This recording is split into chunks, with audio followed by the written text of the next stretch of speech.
Before we begin, I just want to say thank you for being here and to let you know how you can get in touch with the show. If you'd like to share your thoughts on this episode, suggest a case or request a shout out, you can find What They Hide, Hidden Crimes in Plain Sight on social media. You can follow and message the podcast on X and Blue Sky. Just search at What They Hide Pod on both. You can also email the show directly. The details are in the episode description. I read every message and I really appreciate you taking the time to reach out. Okay, let's begin.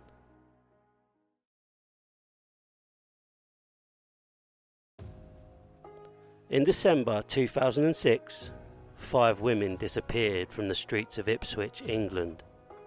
Within 10 days, all 5 were found dead. They were discovered in quiet rural areas, posed, exposed, and left where they would be seen. The press called him the Suffolk Strangler. The headlines focused on fear, panic, and the hunt for a monster. But what no one expected was that the man responsible would turn out to be painfully ordinary. This is What They Hide, Hidden Crimes in Plain Sight. And this is the story of Steve Wright.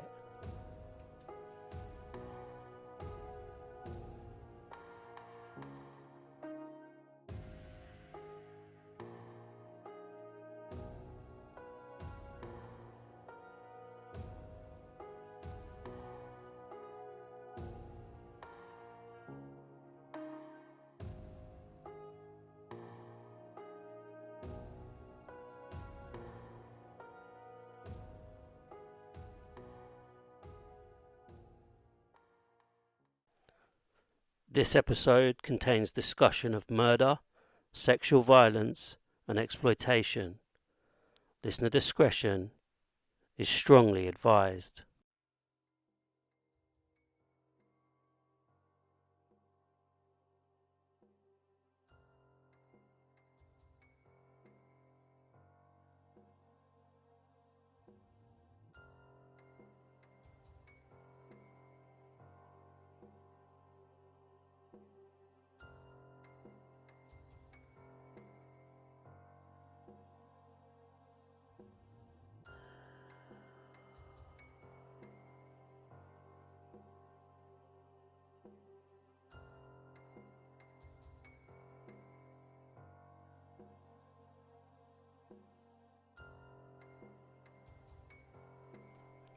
Before the press named a killer, before fear spread through Suffolk, before headlines reduced lives to numbers, there were 5 women living complicated, unfinished, deeply human lives.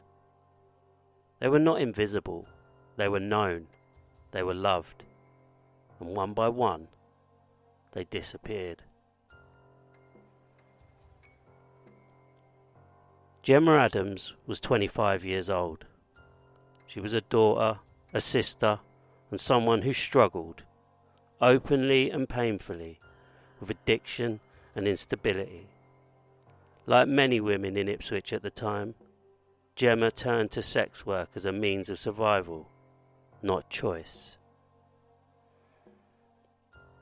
On December 2nd, 2006, Gemma was reported missing. 2 days later, her body was found in Belstead Brook, partially submerged in water, in a quiet rural area far from the streets where she had last been seen. She had been strangled. Police later said there were no clear signs of a struggle, suggesting Gemma may not have expected violence, that she may have trusted the person who killed her, or at least did not sense danger until it was too late. At the time, her death was treated as tragic, but isolated.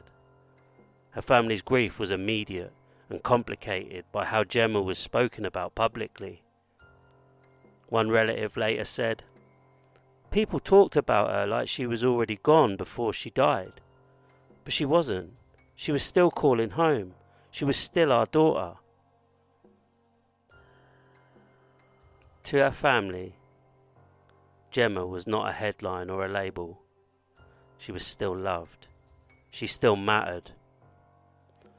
When the first woman was found, there was grief, but not urgency, because the system is very good at convincing itself that some deaths are tragic accidents until they become patterns. Tania Nicol was 19 years old. She was the youngest, barely out of childhood. Tania struggled with addiction and homelessness, and her life had already become shaped by survival rather than safety. But her family described her as bright, impulsive, and deeply vulnerable. Someone who needed protection, not punishment. She disappeared on December the 3rd, 2006. Her body was later found near Copdock Mill, laid out in an open area, exposed to the elements. She had been strangled. Investigators were disturbed by the way she was left, not hidden, but positioned where she would be discovered. One officer later said, "This wasn't someone trying to conceal what they'd done. This was someone who wanted her to be found." For Tania's family, the pain was sharpened by her age. One relative said, "She was just a child. She didn't get the chance to grow out of her mistakes." Her life ended before it had the chance to stabilise, to soften, or to change. Annette Nicholls was 29 years old and a mother of 3. Her children were her centre, even while addiction and instability kept her physically distant from them. Family members later said Annette talked about her children constantly, carried their photos, and hoped one day to be fully present again. She was last seen on December the 3rd, 2006. Her body was discovered on December the 7th near Nacton in a rural lane. Cause of death? Strangulation. For her family, the loss was layered. One relative said, no matter what she was going through, her children were everything to her. Her death didn't just remove Annette from the world, it removed a mother from her children's lives. They lost her twice, a family member said, once to addiction and then forever. Paula Clennell was 24 years old. She was known for her warmth, her humour, and, most painfully, her timing. Paula had recently begun taking steps towards recovery.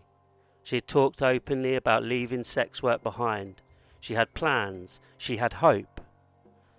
She disappeared on December the 10th, 2006.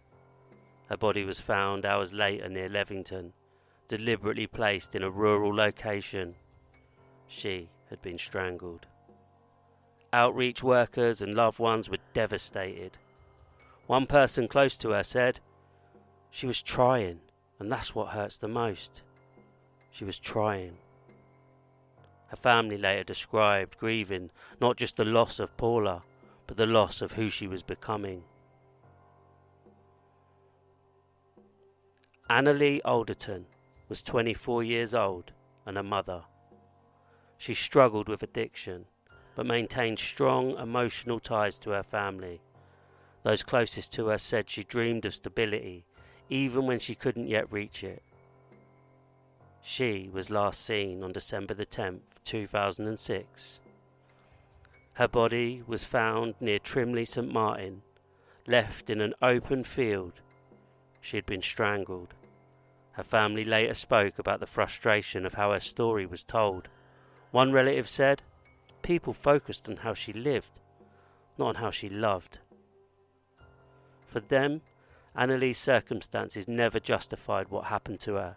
She deserved safety, another family member said. Her life shouldn't have made her disposable. But for her family, the fear came with finality. One relative said quietly, "By then everyone was scared.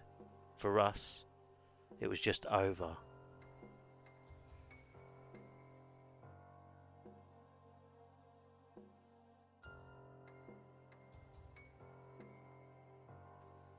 Across all 5 families, the same pain echoed.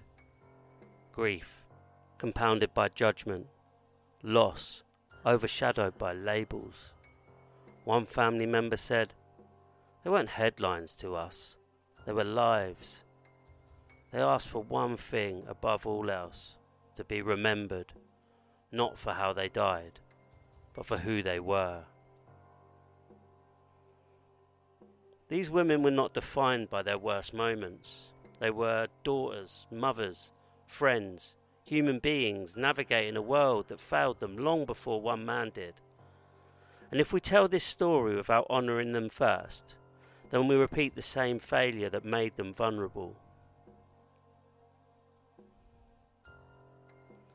5 women were gone before the world truly paid attention.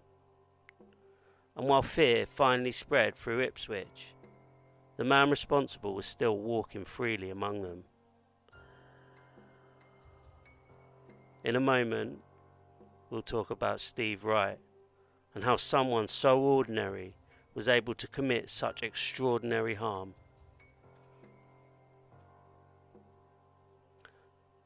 Before he was known as the Suffolk Strangler, before his name was spoken in courtrooms and headlines, Steve Wright was simply a man no one paid any attention to. And that, experts say, is exactly the point.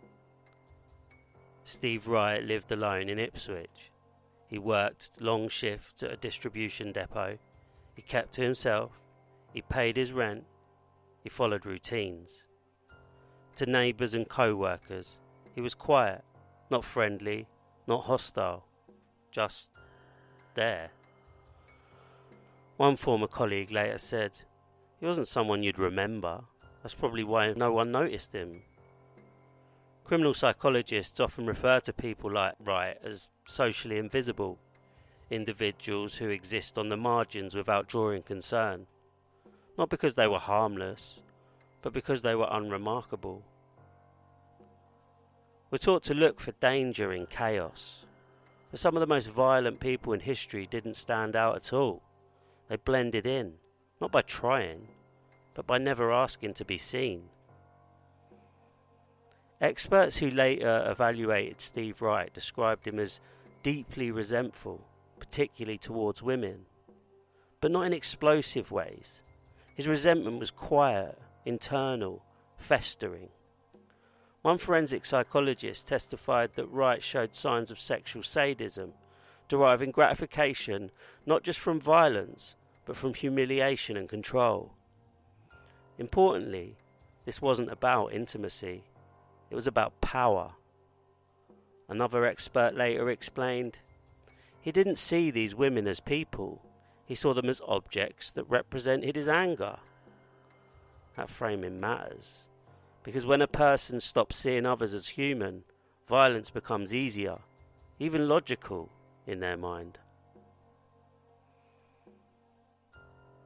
Steve Wright didn't rant about women.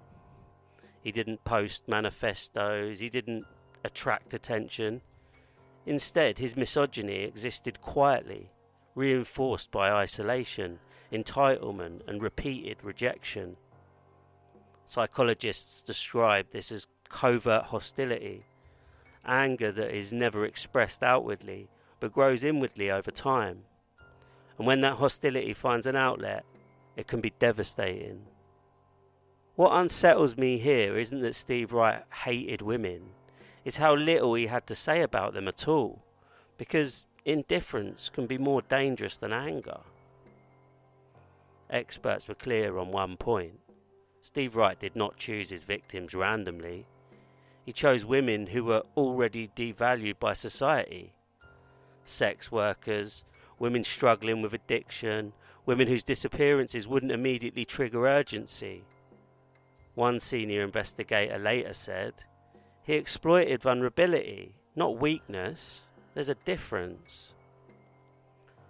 Wright understood, instinctively or deliberately, that these women lived in a blind spot, and he used that blind spot as camouflage. Unlike impulsive killers, Steve Wright's crime showed consistency. Strangulation, transport, body placement. This level of repetition suggests planning, not frenzy. A forensic psychiatrist explained, this wasn't about losing control, it was about maintaining it. Strangulation, in particular, is significant. It requires proximity, time, sustained force. It is one of the most intimate forms of violence and one of the most controlling. When we talk about these murders, it's tempting to imagine panic. But panic wasn't present here. What we see instead is patience, and patience changes how we understand the danger.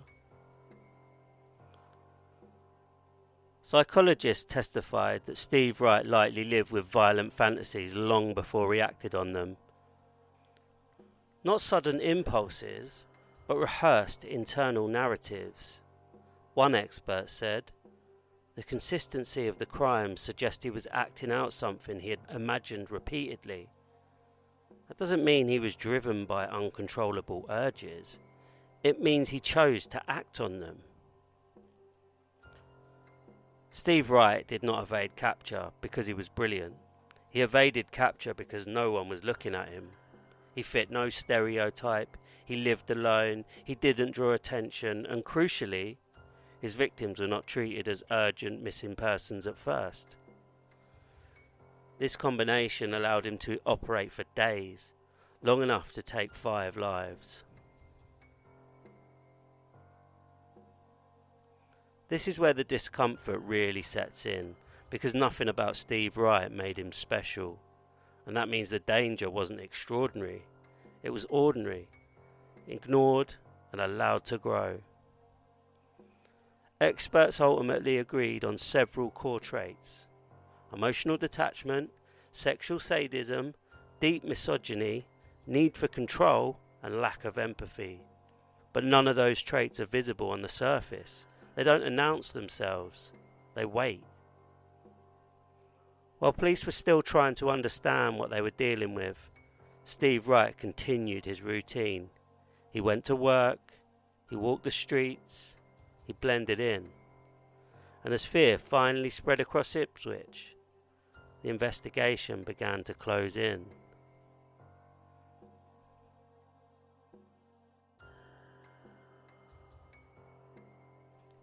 At first, the deaths felt disconnected. 5 women, different locations, different days. But patterns don't announce themselves all at once. They emerge slowly, often after it's already too late. By the time the 3rd body was found, investigators were uneasy. By the 4th, they were alarmed. And by the 5th, there was no longer any doubt. This was not coincidence. This was not a cluster of unrelated tragedies. This was one person. A senior officer later said, once the scale became clear, the urgency changed immediately. We knew we were racing time. Ipswich entered a state of fear, not loud panic, but quiet vigilance. Outreach workers warned women to stay indoors. Families waited by phones. The streets felt different. And yet the man responsible continued his routine. There's a moment in every investigation where the question stops being what happened and becomes who is still out there. That moment came late, but when it arrived, everything accelerated. Police launched one of the largest murder investigations in British history. Hundreds of officers, thousands of tips, every possible lead examined. They mapped the locations where the women were last seen. They traced known clients. They reviewed CCTV footage frame by frame. But nothing moved quickly. Because this wasn't a crime of impulse. It was methodical. Investigators later acknowledged several obstacles. The victims did not all know each other. Their movements were difficult to track. Many had unstable housing. Their disappearances were not immediately reported. One detective later said, "We're trying to reconstruct lives that the system hadn't been tracking very well." That wasn't a criticism of the women, it was an indictment of the gaps around them. What ultimately changed the direction of the case was forensic consistency. DNA was recovered from multiple victims, and it matched. That alone confirmed what investigators suspected.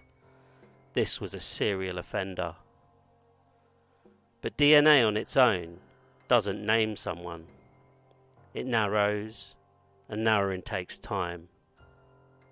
DNA doesn't tell a story, it waits, and eventually when the right name enters the system, it speaks. With forensic confirmation, behavioural analysts stepped in. They outlined a likely suspect. Male, familiar with Ipswich, comfortable approaching vulnerable women, physically capable of sustained force, able to blend into routine life. Crucially, someone who didn't stand out. One profiler later said, "This wasn't someone who panicked, this was someone who planned, adapted and felt confident." The profile didn't narrow the field much, because it described a lot of men. The investigation narrowed when police began focusing on patterns of contact. Men had repeated interactions with sex workers during the specific period. One name began appearing more often than others. A man who lived locally, worked regular shifts, had no significant criminal record for violence. His name was Steve Wright. At first, he didn't stand out, and that's exactly why he did. Steve Wright matched the profile quietly. He lived alone, he had access to a vehicle, he was familiar with the red light district, he had no visible emotional connections that would raise alarms, and most importantly, his DNA was already on file. Not because he was a suspect in violent crime, but because of a prior unrelated offence. That detail would change everything. So often we imagine breakthroughs as dramatic moments, but this wasn't dramatic, it was administrative. A name, a sample, a match, and suddenly the invisible man wasn't invisible anymore. When Steve Wright's DNA was compared against the samples recovered from the victims, the result was unequivocal. It matched all five. There was no ambiguity, no partial overlap. One forensic specialist later said, "It was one of the clearest cases of forensic linkage we'd ever seen." In that moment, the investigation shifted from searching to closing in. Police did not arrest Wright immediately. They watched him. They confirmed routines. They ensured there were no accomplices. They prepared to act decisively. That period, brief but tense, was one of the most dangerous because Steve Wright was still free. This is the hardest part to sit with, knowing the answer, but not being able to act yet, because every hour matters. And every hour carries risk. By the time officers moved in, they were certain. The pattern was complete. The evidence was overwhelming. The man who had walked unnoticed through Ipswich, who blended into routine and silence, was finally visible.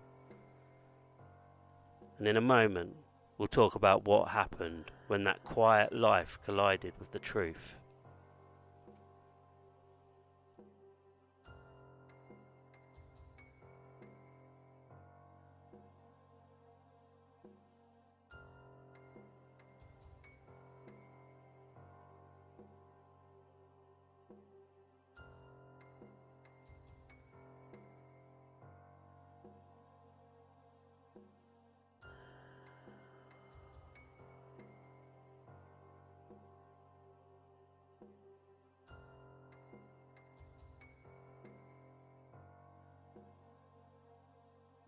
The arrest of Steve Wright did not happen in chaos.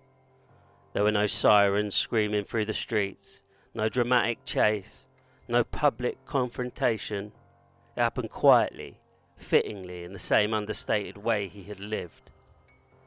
In December 2006, police approached Steve Wright at his home in Ipswich. Officers later described the moment as unsettling, not because of resistance, but because of its calm. Wright did not argue. He did not ask why. He did not appear confused.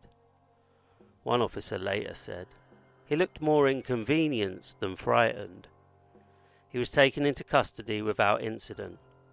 For the families of the 5 women, the news arrived like a breath held far too long, finally released, followed immediately by grief. Relief that the killings had stopped, pain that the damage was already done. There's something deeply unsettling about an arrest like this, because it reminds us that monsters don't always rage when they're caught. Sometimes they simply comply. Once in custody, Steve Wright was questioned over multiple sessions. Investigators expected emotion, anger, denial, panic. They encountered none. Wright was controlled, detached, measured. He denied responsibility, but not with outrage, with distance.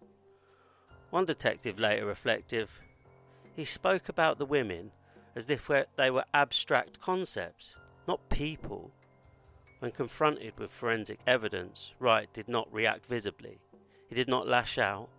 He did not break down. He listened. The lack of reaction became one of the most revealing elements of his psychological profile. Court-appointed psychologists later examined Wright extensively. Their conclusions were stark. They described a man who exhibited severe emotional detachment, sexual sadism, deep-rooted misogyny, and an absence of empathy or remorse. One expert explained, "He did not experience guilt in the way that most people understand it. He understood harm, but did not emotionally register it." Importantly, Wright was not considered insane. He understood right from wrong.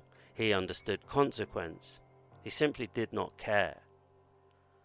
Another psychologist testified that Wright compartmentalized his violence, separating his crimes from his everyday life with disturbing ease. To him, the murders did not disrupt his identity. They existed alongside it. This is often where people look for madness, because madness feels safer than intention. But what the experts described wasn't madness. It was choice, repeated, controlled and unflinching. When the trial began, the courtroom was filled with silence. Families of Gemma Adams, Tania Nicol, Annette Nicholls, Paula Clennell and Anneli Alderton sat together, bound by grief, not circumstance. Steve Wright entered the courtroom without expression. He did not look toward the families. He did not react to the reading of names. One family member later said, "It was like we didn't exist to him, even then." The prosecution laid out the case methodically. 5 women, 10 days, 1 offender. They described how Wright approached the women, how he strangled them, how he transported and placed their bodies. Each detail was delivered carefully, but the weight was unavoidable. During testimony, a paraphrased exchange stood out. "Prosecutor, you knew these women were vulnerable." "Right, I knew who they were." That distinction, who they were, not who they were to him, echoed through the courtroom. As evidence was presented, family members listened, some holding hands, some staring straight ahead, some leaving the room when details became unbearable. One relative later said, "You sit there and hear how your loved one died, and you have to stay quiet. That's a kind of pain I didn't know existed." For the families, the trial was not about understanding right, it was about bearing witness. The defence did not deny the forensic evidence. Instead, they focused on Wright's internal world, his isolation, his resentment, his psychology. But even those explanations felt flat. One observer later said, "Nothing they said explained why 5 women had to die," and the jury seemed to agree. When the guilty verdicts were delivered, there was no visible reaction from Wright, no change in posture, no emotion.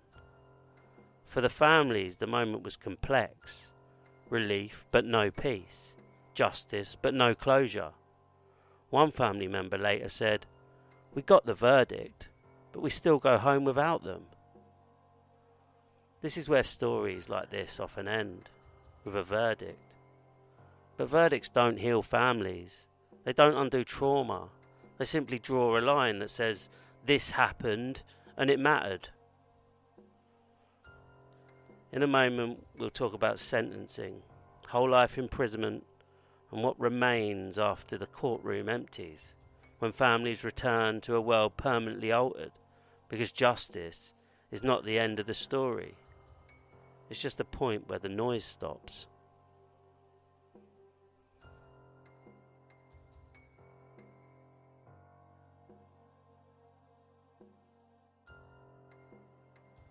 When the courtroom quieted after the verdicts, nothing felt finished, because justice, in cases like this, is not an ending, it's a boundary.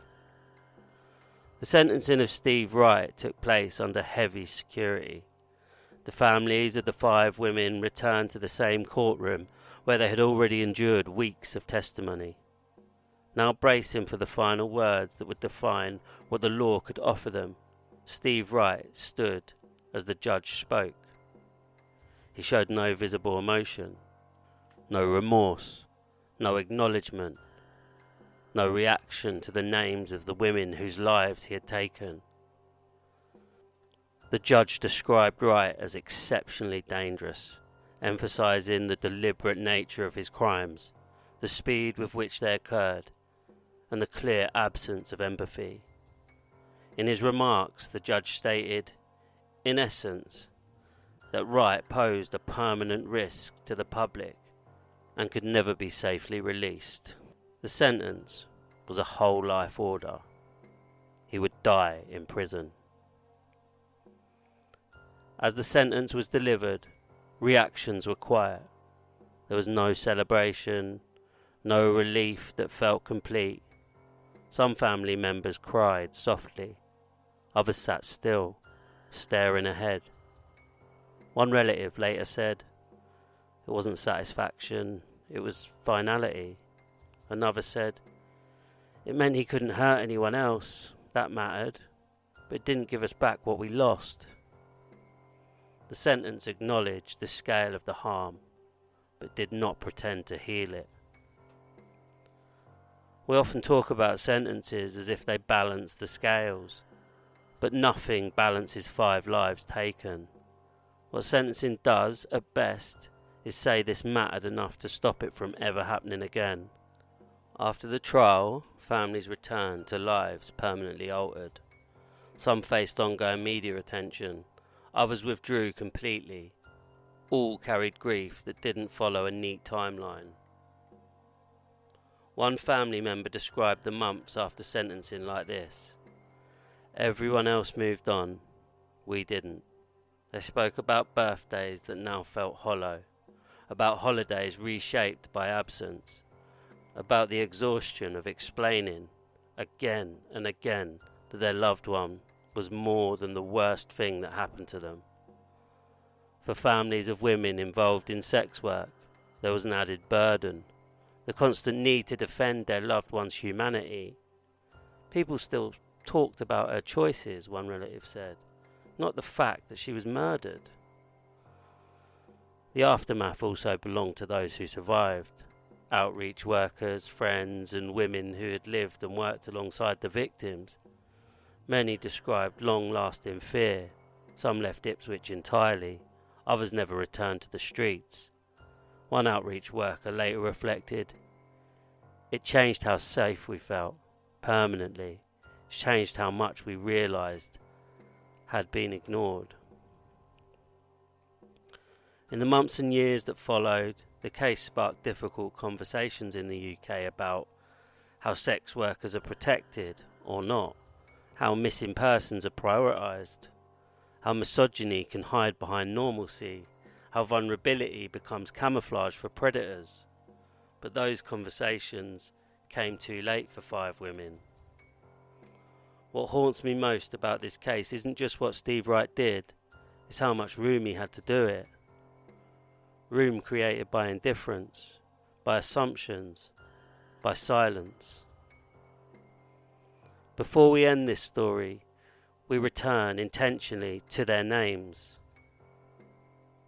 Gemma Adams, Tania Nicol, Annette Nicholls, Paula Clennell, Anneli Alderton.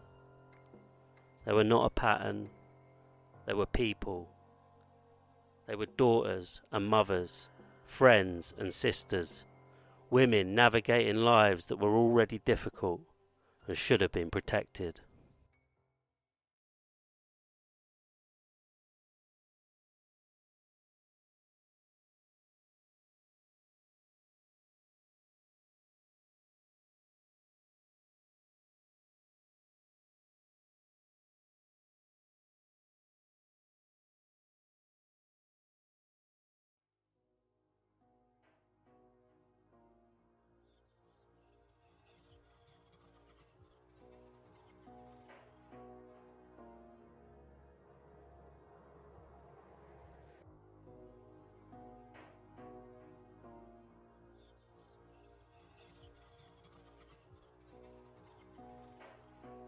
Before we close this episode, there is an important update to the story of Steve Wright. After this episode was recorded, Wright appeared in court and pleaded guilty to the murder of another young woman, a crime that had remained unsolved for more than 2 decades. In 1999, 7 years before the Ipswich murders, Victoria Hall was just 17 years old. She was a teenager with a whole life ahead of her. Victoria disappeared after a night out in Suffolk. Her case went cold. For 26 years her family lived without answers. What is known is this. On the 18th of September 1999, Steve Wright attempted to kidnap a 22-year-old woman. She survived. The following day, Wright kidnapped Victoria Hall. He murdered her. Her killing remained unsolved until now. Wright, now 67 years old, appeared before the Old Bailey and pleaded guilty to the kidnap and murder of Victoria Hall and the attempted kidnap of the 22-year-old woman the day before. His plea came before the trial was due to begin. There was no denial, no contest, no ambiguity. After more than 2 decades, the truth was finally spoken aloud in court. Samantha Woolley, the specialist prosecutor who led the case, said, "Justice has finally been achieved for Victoria Hall after 26 years. The meticulous work we have carried out with Suffolk Police, supporting their restarted investigation over the past 6 years and working hard to build this case to court, has resulted in Wright admitting his guilt. This outcome should make plain that time does not preclude a successful prosecution. We will doggedly pursue justice for the victims of non-recent crimes, no matter how many decades have passed. Our thoughts remain with Victoria's family and all those who loved and cherished her at this incredibly difficult time. We also hold in mind Emily Doherty and her family and anyone else affected by this tragic case." This update changes how we understand this story, not because it adds shock, but because it stretches the timeline of harm. It tells us that Steve Wright did not begin killing in 2006. He had already done it once. And for 26 years, a family lived without answers. For Victoria Hall's loved ones, justice came late, but it came. That does not erase the years of waiting. It does not undo the loss, but it does mean this. Her name is no longer attached to uncertainty. Her story is no longer unfinished.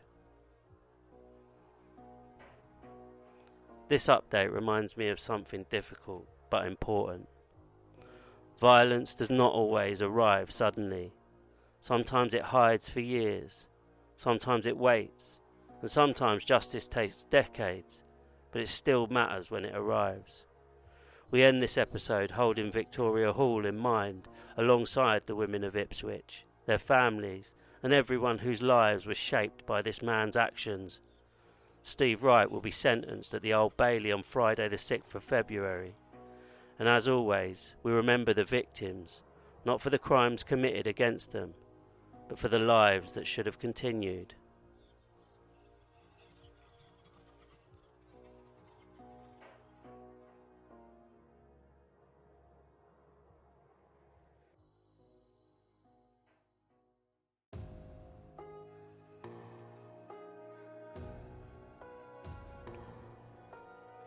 This story is not about a killer. It's about what happens when some lives are treated as less urgent, less visible, less worthy of protection. Steve Wright did not hide because he was clever. He hid because no one was looking closely enough. And the lesson here is not fear. It's attention. It's compassion without conditions. It's listening before tragedy forces us to. It's remembering that vulnerability should never be mistaken for disposability.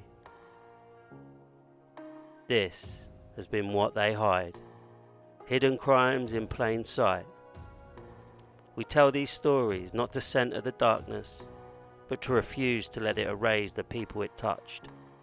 And we remember the women of Ipswich, not for how they died, but for the fact that they mattered.